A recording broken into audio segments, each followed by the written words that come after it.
What happens when one man tries to watch all of the horror films of the 1980s? Well, we're about to find out because I'm your host, Josh Spiegel, and this is the 80s Project, 1981.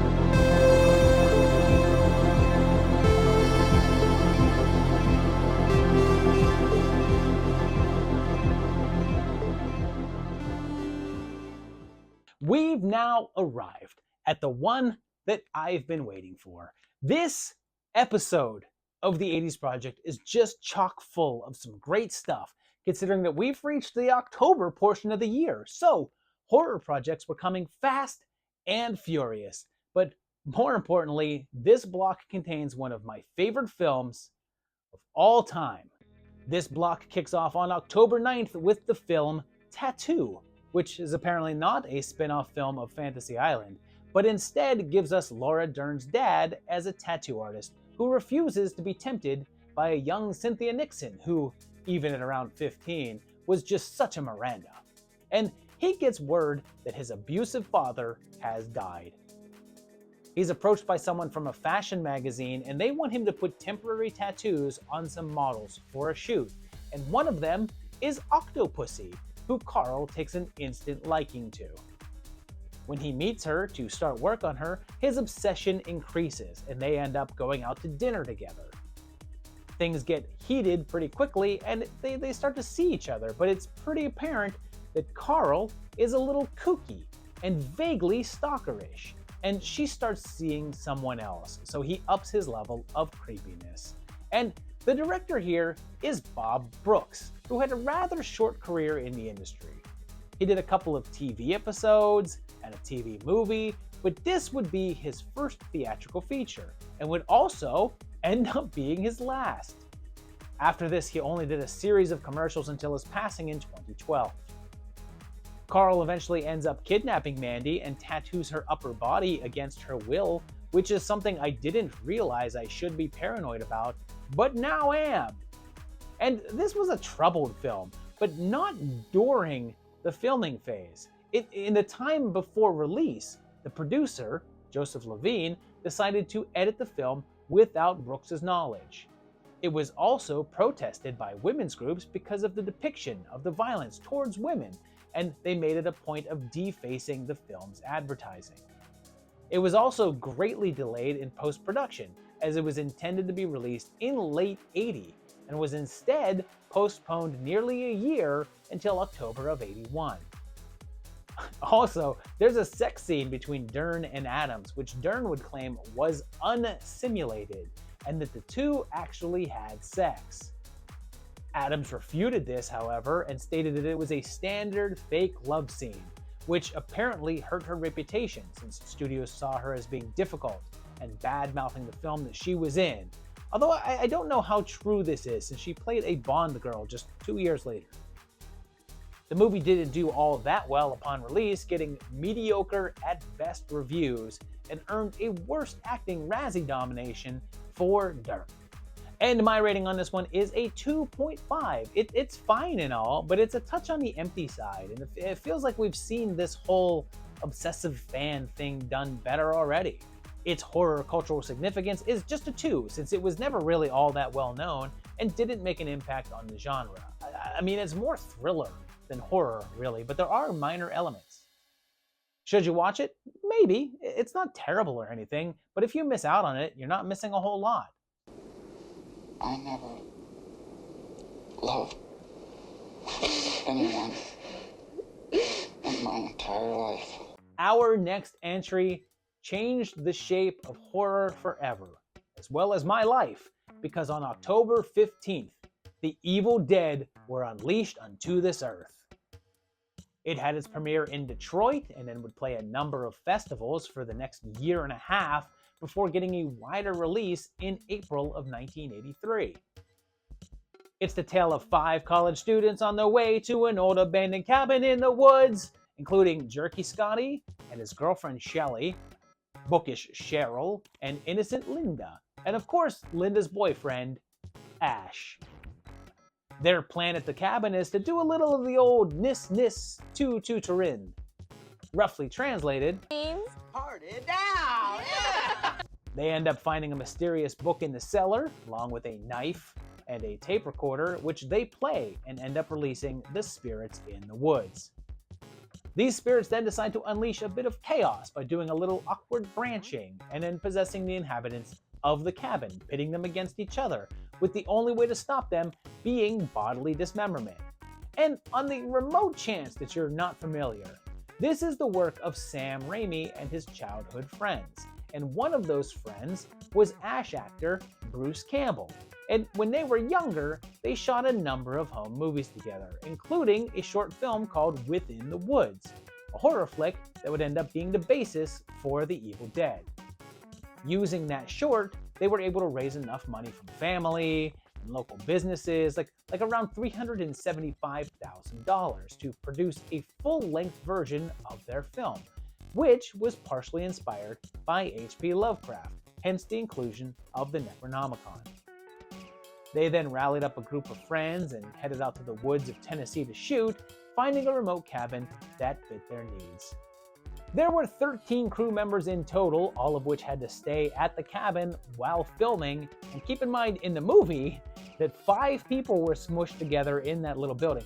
So imagine another 8 in there, which led to some heated moments on set and frequent arguments. There were injuries, including torn off eyelashes and extremely uncomfortable contact lenses for the demon eye effects. And one thing that I don't think that a lot of people know is that The Evil Dead was partially edited by a then unknown Joel Cohen of the Coen brothers. He and Sam were friends back in Detroit, and it was helping out on the making of this movie that inspired Joel to raise money for their debut feature, Blood Simple. When The Evil Dead was done, they managed to get it into several key film festivals, including Cannes, where Stephen King saw it and praised it. His rave review got the film a ton of notoriety and was pretty influential in getting it recognized by distributors to widen the release. Of course, it would go on to a successful release, and although it didn't do that well in the US. I mean, it did gross around $2.5 million, certainly a lot more than its budget, but not really a massive hit. However, it did much better on the foreign market and then became a huge winner on the VHS release. Over time, it's become one of the most successful cult films of all time, spawning several sequels, a remake, a reboot or something. What is that? A TV show, video games, comic books, and even a popular stage musical.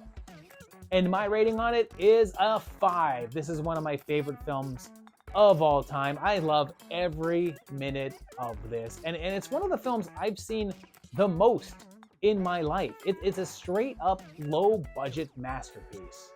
Its significance is also a 5, since it has not only left a dent in the world of horror and served as a starting point for one of what has become the most popular franchises in the genre, but it kicked off a pop cultural phenomenon with the introduction of Ash, often called one of the biggest heroes in all of horror, if not the biggest.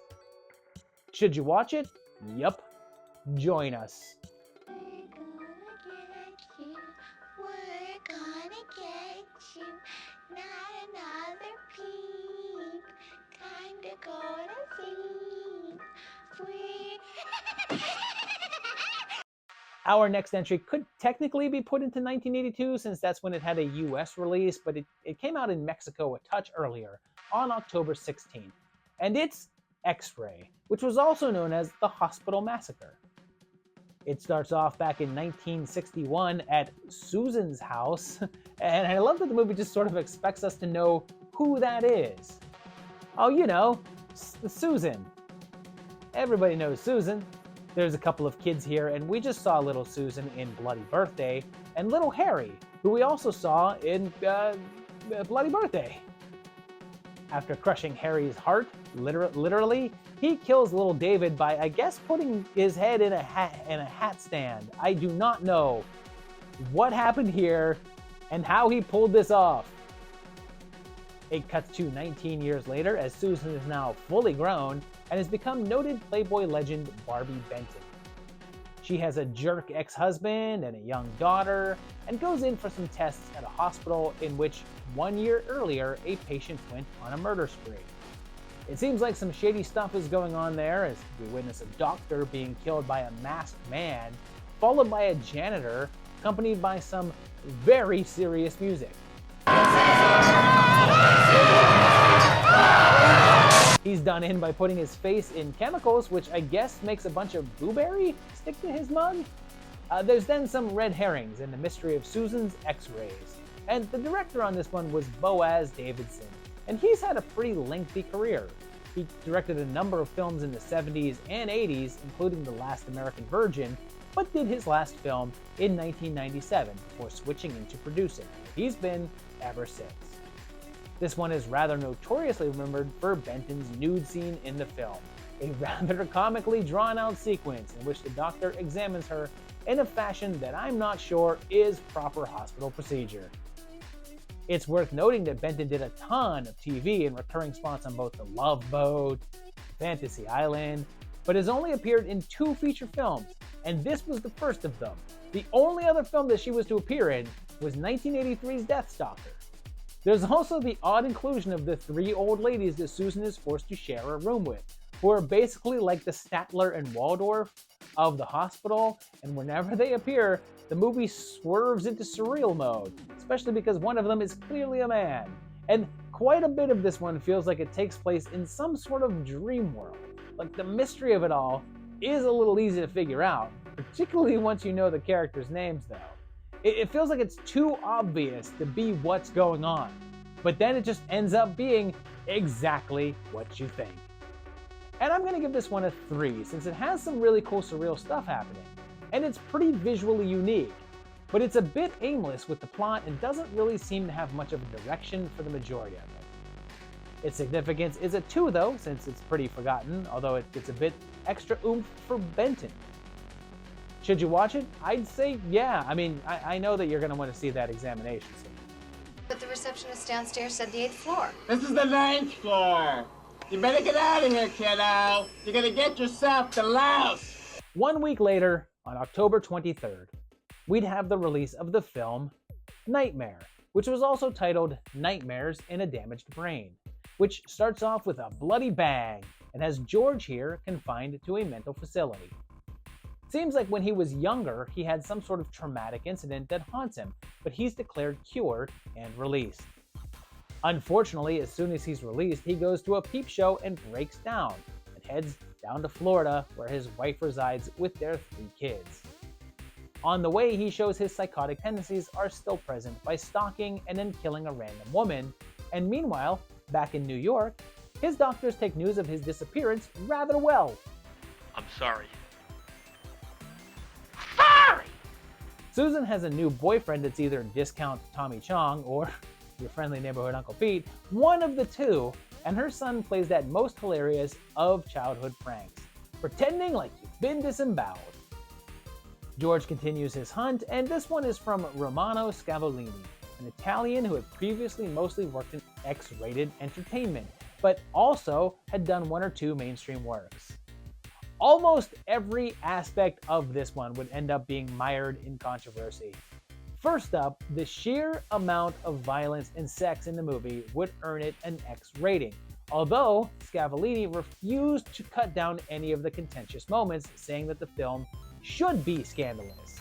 And it was, as it landed on the video nasty list in the UK and was prosecuted for obscenity. When a British company released the film unedited anyway, they were found guilty of the obscenity charge and were actually sentenced to prison terms. And speaking of those over-the-top gore bits, early on, the film was promoted as having effects by Tom Savini. Posters of the film had him highlighted under the credits as being the special effects director, and the tagline stated, "From the man who terrified you in Dawn of the Dead and Friday the 13th. The problem was that Savini didn't actually do those effects and said that he was only a consultant on the film. He actually threatened to sue them over using his name on all of the promotion, but Scavolini claims that Savini did do the designs for the work, and only the prosthetic effects were done by other people, and produced photographs of the artist on set to prove his point. Some of those effects were done by Ed French, another makeup legend, and it was one of his first films. And he said that although Savini was present, he didn't actually do any of the work, and he was just there on set giving advice and overseeing things. French was only present for part of the filming though, and Baird Stafford, who played George, also said that Savini was on set for the effect shots of the filming. Regardless, later posters and promotions would remove the credit, but would still mention his previous works, with the new tagline being, "If you were terrified by Dawn of the Dead and Friday the 13th, you must see Nightmare." Of course, reviews weren't that kind, with a number of them criticizing the amount of violence and its generally repulsive tone, although it did quite well considering that the budget was a pretty meager $250K. And my rating on it is a 3. There's some solid bits going on here, and it's definitely some top-notch effects work, but holy crap, does it take a long time to get where it's going. Its HCS is a 3 as well, since it is a bit more well-known, was one of the more notorious of the nasties, had that weird Savini controversy, and is still pretty discussed for its Halloween similarity. Should you watch it? Yeah, it's worth checking out, but just know that it's not the snappiest of pacing.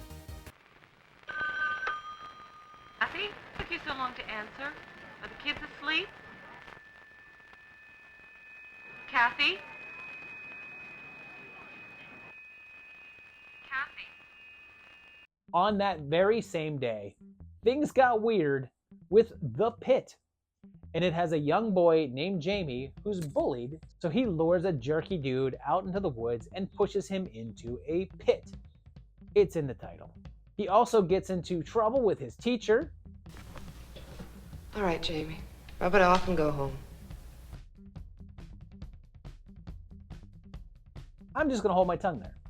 His parents are worried about him because he talks to imaginary friends and tries to look up his new babysitter's dress, and their concerns might be valid because the dude has full-on conversations with his teddy bear, who is named Teddy.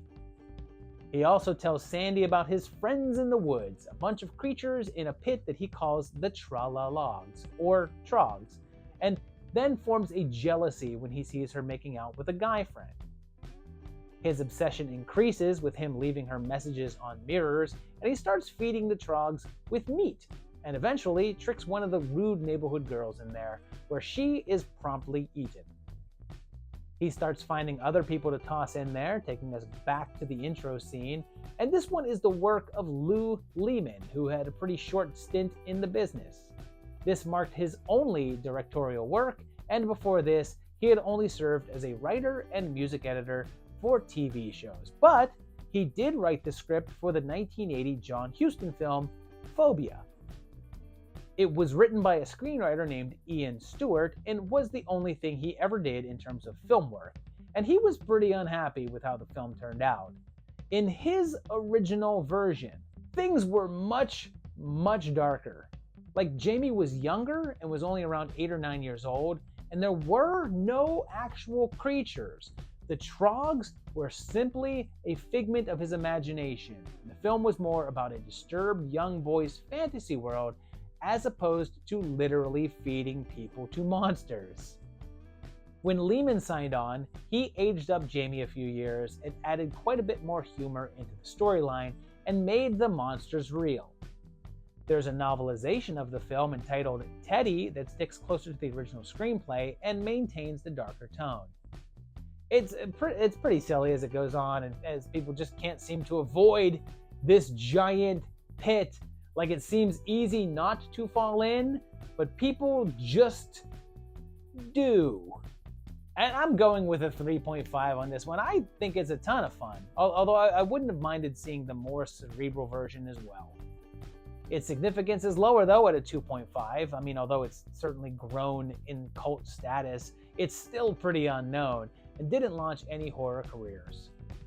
Should you watch it? Yeah, but just watch out for any giant-sized hole in the ground while you do. I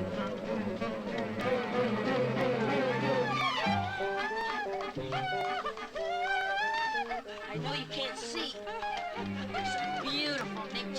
along here, Miss Sullivan? I don't like to go too far from home, you know. I worry about... Oh. You'll have nothing to worry about soon.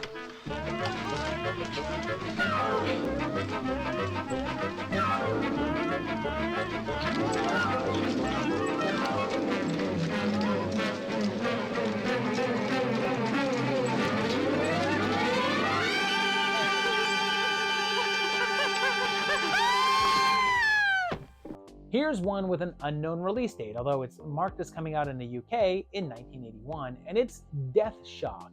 And it kicks off with a woman in a yellow dress being chased by something in the woods to the sound of this song that I don't know the name of, but just know it as the song that Melvin becomes the Toxic Avenger to.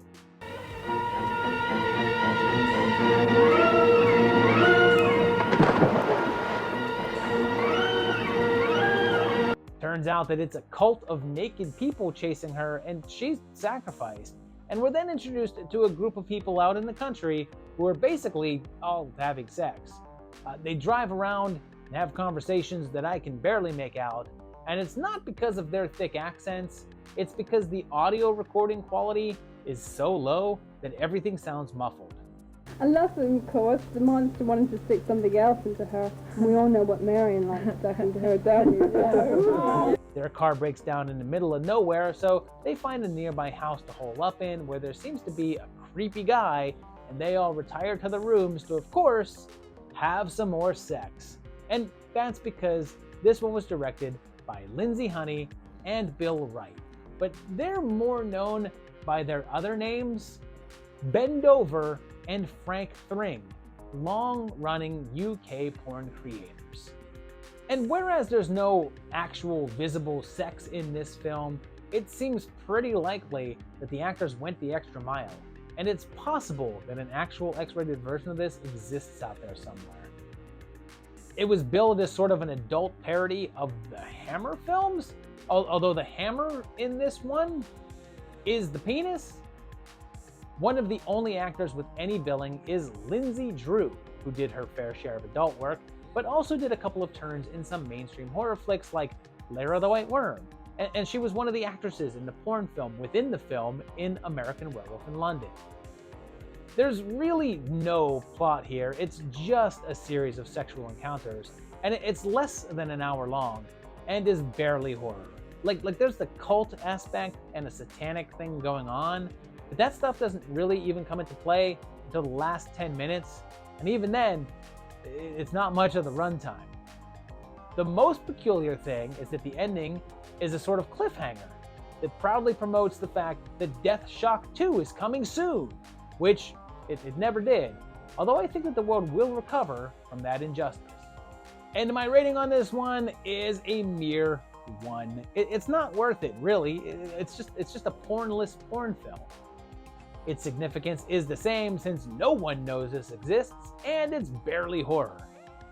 Should you watch it? Nah, I mean, unless you're extremely, and I mean extremely, desperate for adult material.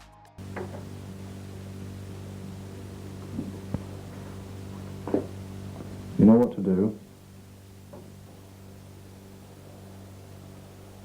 Getting closer to All Hallows Eve now, and on October 24th, we got a juicy release with The Dark Knight of the Scarecrow. It's got Durant, Robert G. Durant, as Brubba here, who has the mind of a child, and he's friends with little Merrily here, and their bond is frowned upon by Doc Hopper, who's not looking for frog legs here.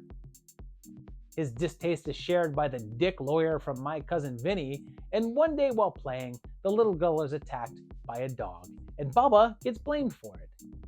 So, Otis rounds up a cop who beats his wife to go after him, so he's forced to hide in a nearby field, posing as the Scarecrow. Of course, the posse find him and proceed to shoot him, just in time to hear that little Merrily is fine, and in fact, Bubba saved her life. Of course, they're brought to trial and are found innocent and get away scot-free. Later, Merrily hears his voice and follows it to where he died, saying that he's not really gone. And the next day, a mysterious Scarecrow shows up. Pretty soon, bizarre accidents start befalling the crew, and old Fred and Large Marge come popping in. And our director here is Frank D. Fallina, who had a bigger career in writing than he did in directing, as he wrote the novels Audrey Rose and The Entity, and did the screenplays for both films when they adapted them. Interestingly enough, he didn't write this one though, and the script was by J.D. Feigelson, who had intended for this to be a theatrical feature. But while looking for funding, CBS bought it and wanted to make it into a TV movie. Even with the constraints of television though, Feigelson only had to make a few minor revisions to his script in order to make it suitable for airing. At the time, there really hadn't been any horror films featuring a Scarecrow as a villainous figure, and this is often considered to be the first film to focus on one as an antagonist, kicking off a whole subgenre. And this did well enough when it first aired, but as a TV movie, it's kind of hard to gauge its success. But over time, its cult following has drastically increased. It frequently shows up in mentions of the best horror TV of all time, and is definitely the best evil Scarecrow movie out there. Although, make sure not to confuse it with the similarly titled 1995 film, Night of the Scarecrow by Jeff Burr. This one's hit a bit of a renaissance of late, which inspired Feigelson to write and also direct a sequel in 2022 called Dark Night of the Scarecrow 2, which fails to capture the magic of the original. And my rating on this one is a 4. I think it's a great, moody flick and a testament that TV terror doesn't have to be tame.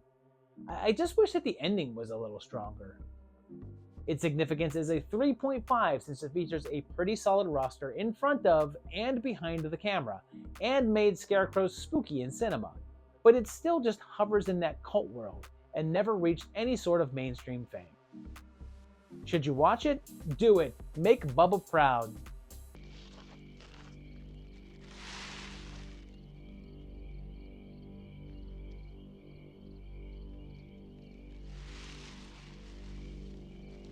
We're right before Halloween now, and this next entry premiered on October 30th at an event in Albuquerque, but didn't get a full release until February of 1983, and it's Madman. An opening title card tells us that we're at North Sea Cottages, a retreat for gifted children, and begins with a dude telling a campfire story. But he doesn't just tell it. Nope, he sings it. Trespassed his ground and chose to take chances, dragged into the black. And we're then told another story, one about Madman Mars, who killed his family with an axe and is missing his nose. His crimes are discovered and he's hung, but survived and vanished, and dumbass Richie decides to throw a rock through his window and taunt him. Francine is here, and it's weird seeing her play a teenager several years after her very adult character in Dawn of the Dead, and I didn't realize that Galen Ross was only in 3 films in her whole career. Dawn, this, and essentially a cameo in Creepshow, and that's it. Meanwhile, it seems like Richie riled up Mr. Mars and he starts to attack the crew, and this one was directed by Joe Gione, who also co-wrote the script, but this was the only film he did. He did a couple of films in an assistant director capacity and also has 1 producer credit, but for the most part, this was his biggest contribution to the world of horror. And originally, this was meant to be about Cropsy and not Madman Mars. The legend of Cropsy was a real thing, an actual urban legend, but when it became apparent that The Burning was featuring the same villain and would be released first, they scrambled to make changes to the script and alter their antagonist into an original creation. They also had to change their title, which was originally Madman: The Legend Lives, because right around the same time, there was a Frank Sinatra tour kicking off called Frank Sinatra: The Legend Lives. They didn't want any confusion or possible lawsuits, so they shortened the name to simply Madman. The role of Mars went to Paul Ehlers, and it was his first film, and would be his only role until 2009, 28 years later. And during the filming of this one, his son was born and he had to rush to the hospital still in makeup, covered in fake blood. Earlier, when I said that it premiered in 81 but didn't get a full release until 83, it was because it initially had issues finding a national distributor. Eventually, landed one who screened it in limited engagements all through 82, slowly building a bit of buzz, and then released it nationwide in early 83, where it became a surprise hit, earning about $1.5 million, which doesn't really seem like much, but it only cost $350K to produce, so it was a nice profit. It got into a bit of trouble with the censors though, since it was seized by the police in England, but it didn't get put onto the nasty list. It was torn apart by critics for being pretty much the same movie as several others at the time, but it's since developed a big cult following and has been listed as one of the best slashers of all time. And I'm giving this one 3.5 tapes because yeah, I know that this is pretty much just the formula for camp slashers, but it's got fun characters, a cool vibe. It's pretty much just what you want from an 80s guy killing kids in the woods movie. Its HCS is a 3 though, since it is a bit of the same old, didn't have much in the way of horror notables outside of Ross, and just didn't quite reach the mainstream success that its competitors did. Should you watch it? Yeah, but don't forget to beware the Madman Mars. He's real. Beware the Madman Mars. And here's the big one. On October 30th, the same day as Madman, and one day before the day of its title, it's the sequel to the John Carpenter classic. It's Halloween 2. It picks up right where the first one left off, with Loomis shooting Michael, but I'm not sure how many times. And of course, his body vanishes. We then see that Michael is alive, and listening to the doc talking about shooting him, I don't... Does he say a couple of times or something? He immediately restarts his wave of terror, and Laurie is taken to the hospital, where she runs into the last starfighter. The doc teams back up with Brackett, returning from the first one, and he basically causes the death of a trick-or-treater, like between Loomis waving his gun around and this cop driving 100 miles an hour in a residential area on Halloween night. The dude, who was revealed to be Ben Tramer, had no chance. Very quickly though, Michael discovers that Laurie is still alive, so he sets out to finish the job he started just a little earlier. So, of course, Carpenter didn't return to direct this one, and said that he felt that he had already made his Halloween and didn't really want to repeat himself. Deborah Hill, longtime Carpenter collaborator, was considered to direct, but she didn't want to simply be seen as John's protege, and passed. The directing gig was eventually given to Rick Rosenthal, and it was his first feature. Carpenter had seen one of his short films and was impressed and suggested him for the job. And after this, Rosenthal had a long career of a mixture of movies and TV, but also returned to the Halloween series over 20 years later for Halloween Resurrection, which turned the franchise into a martial arts epic masterpiece, or something. Carpenter and Hill still wrote the script though, and originally intended for the film to take place several years later and have Michael tracking down Laurie to her new home, a high-rise apartment, which would certainly have given the film a different vibe. Eventually though, they switched it to being set on the same night and take place in a hospital, which really does give it the feeling of a direct flow from the first film. Like if you watch the two films back to back, it makes for one continual storyline. His intentions with the script were to end the story of Myers and Loomis, leading to the fiery finale in which both characters are seemingly killed off in a very definitive manner, although we all know how that goes in horror films. One thing that should be mentioned is that this is the film that introduces the concept that Laurie is Michael's sister, and that element wasn't in the first film. While writing, Carpenter had to try to come up with some sort of reason for the Shape's obsession with finding her, and regretted that decision, calling it silly and foolish, which is why he enthusiastically approved the 2018 film's approach of simply ignoring that plot point. Now, by this point, Nick Castle, who played Michael for the majority of Part 1, had moved on to directing.